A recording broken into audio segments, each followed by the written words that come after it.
let's demystify this. You ever watch a football game or a sporting event and you get up and you feel pumped up or excited or overjoyed, or you're feeling lifted? Or you watch a movie and the hero overcomes insurmountable odds and you're moved to tears and your heart is open and you feel inspired? Or you witness somebody do a kind act to someone else and it motivates you to start seeing people that are in need and you start taking care of them, and you buy a homeless person a cup of coffee and you give them some money and you clean them up. You were emotionally moved in some way that changed your energy, changed your biology, it changed your physiology, it changed your chemistry, it changed your perception of yourself and the world. It opened up something for you. And it is in that state where we feel connected to a community, we feel connected to one another, we feel connected to possibility, we feel like we believe in something good instead of believing in things always going wrong. Now, those are short and momentary effects that people have from something outside of them. And there's nothing wrong with that. I mean, things outside of us change how we feel inside of us, and that's how we grow. And then when we feel differently inside of us, we look to see who caused it or what caused it. So as you begin to feel emotionally different because of some external experience, depending on how severe or elevated or intense the emotion is, the moment you're feeling differently than your normal self, the brain takes a snapshot, a picture, and that's called a memory. But I'm asking people to do the exact opposite. I'm asking them to create an internal experience without relying on anything outside of them. So when they start falling in love with the future, when they start falling in love with an outcome, the movie picture, the witnessing of the kind act, the television sporting event, is no longer external. It's actually your brain running a film. It's your brain running a series of images. And those images then begin to produce emotions because the thought in your mind becomes an experience. So if experience enriches the brain, then you're beginning to install circuitry. If you're reviewing the behaviors you're going to do in one day, the act of rehearsing them begins to install the neurological hardware. Now your brain is moving neurologically from living in the past as a record of the past to becoming a record of the future. And then if you're feeling unlimited, if you're feeling invincible, and you're witnessing your own self cross the finish line, witnessing your own self being so abundant that you're giving away 10% of your earnings and you're making a difference in so many people's lives. If you're falling in love with your own personal life in a certain way that's not even a reality yet, but it's in your future, you're beginning to emotionally condition your body from living in the past to living in the future. So if you do this properly, you'll get up the same way as watching a sporting event. You'll get up the same way as watching a hero overcome the conditions in their life, because that hero is you. But you're no longer doing it by something outside of you. You're doing it by doing it from within you. So now you're regulating how you think and feel. If you do this properly, Asaya, and you begin to change your biology neurologically, neurochemically, hormonally, genetically, now your inner world is no longer a match with everything in your known external world. Now your inner world is ahead of your past, present reality. Your inner world, your state of being, is connected to a future reality, which means when you get up from your meditation, you feel unlimited. If you're going to create an unlimited life, you better feel unlimited. If you're going to create an inspired life, you better feel inspired. If you're going to create a magnificent life, you're going to feel magnificent. And when you feel that emotion, it's going to be connected to something in your future, that thought. So now, doing that properly means, wow, when you get up, your heart is open. When you get up, you feel empowered. When you get up, you feel like you have energy. That's our natural state of being. So then your job then, when you get up from your meditation, is you're in a different energetic field. You're in a different level of consciousness. Your energy is lifted, and now you have available energy to execute and design your day or live in your day. In other words, your brain and body look like the day already happened. But your job then is to maintain that modified state for your entire day, independent of the people in your life, the problems in your life, the conditions in your life, the amount of time you have, the place you have to go, the things you have to do, all of that is no longer controlling how you think and feel. Those things are still happening, but you're in a different state of being. That means you are in your future present reality instead of your past present reality. Now, let's go a little further here. If you come to a progressive workshop, you will deepen the understanding of everything that we talk about in these teleclasses, and you will deepen your understanding by so many levels than even the books, Breaking the Habit and the Placebo, because you're getting it from 5 different ways. You're in and out of meditation, you're sharing with people. It's a very engaging process. We just did one in Toronto this past weekend, and it was a super success. People walked out of there understanding, saying, I understand it on a much more implicit and much deeper level. Now, if you come to a progressive workshop and you sign up for an advanced workshop down the road, we bring in a team of researchers where we can measure your brain and show you that you're there or that you're not there, and give you the tools on how to get there. We measure when you're feeling frustrated or impatient or angry or resentful, and when you're feeling gratitude and wholeness and kindness and compassion. And we have labs where you can practice that, and we can see that you're actually able to do that by getting feedback from a machine. We're measuring your energy, we're measuring all kinds of things. So the act of doing it right requires some practice, but progressing this, you'll get the feedback to let you know when you're there and when you're not there. Now, the last point is that if you're doing it properly, then you should see feedback in your life. That's why we're doing all this, to show you how powerful you really are.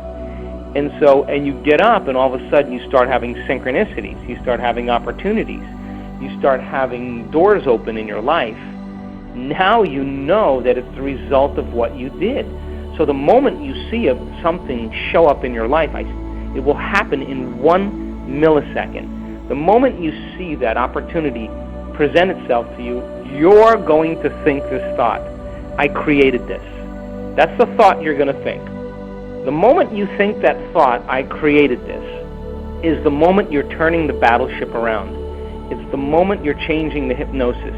It's the moment you're breaking the spell of feeling limited or powerless or unworthy or whatever it is.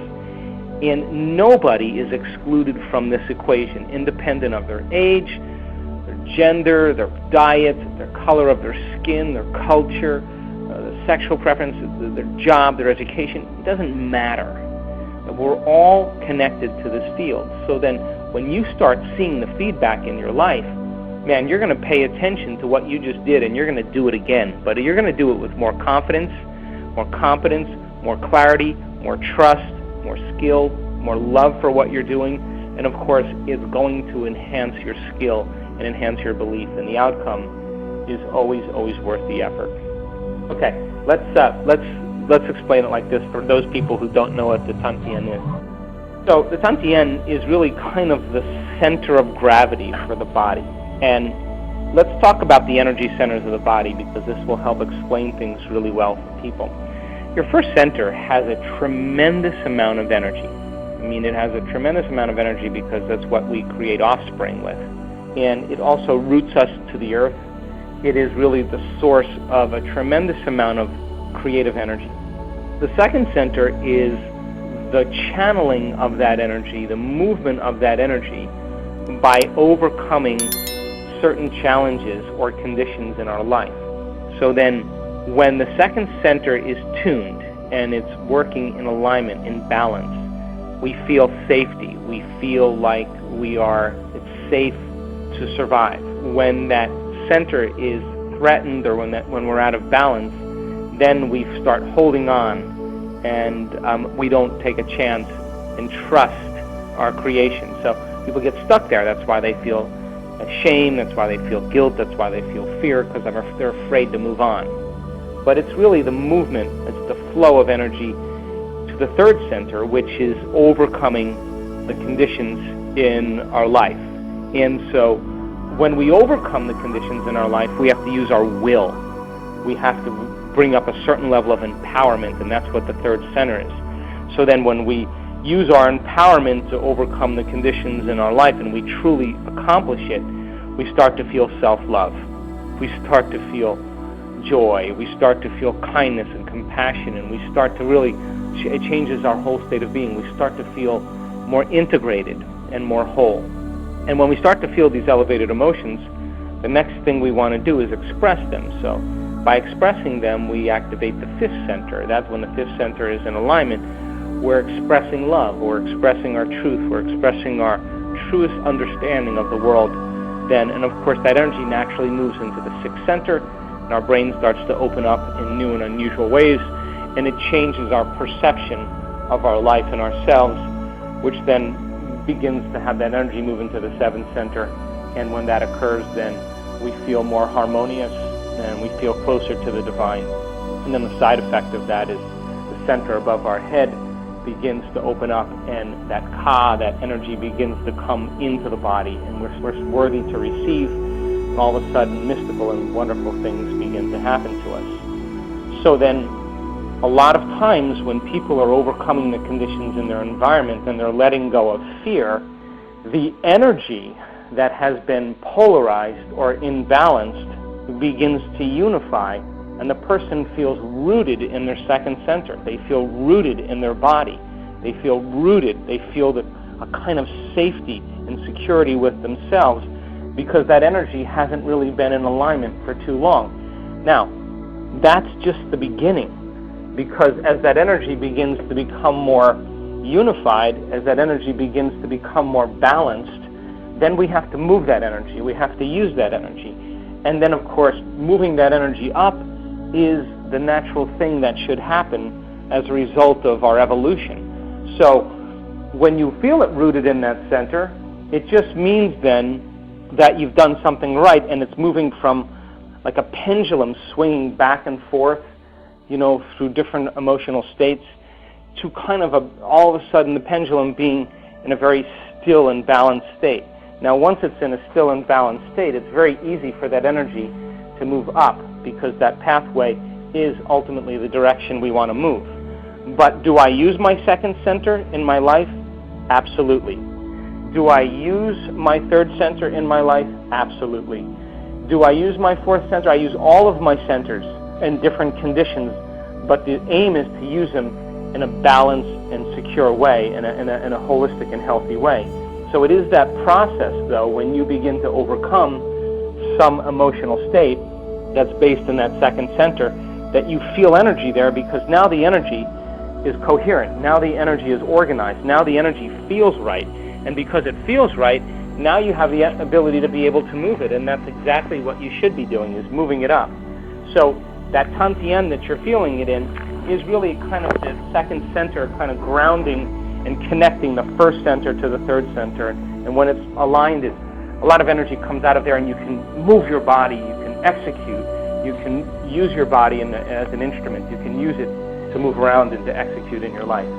According to the lessons that have been taught by Dr. Joe Dispenza, one does not necessarily have to feel an elevated emotion only by external factor alone. Think of it like this: when a person is inspired by something another does, be it in a movie, in life, or just something that the person themselves have done, they feel this elevated emotion which can lead to a brighter future for themselves.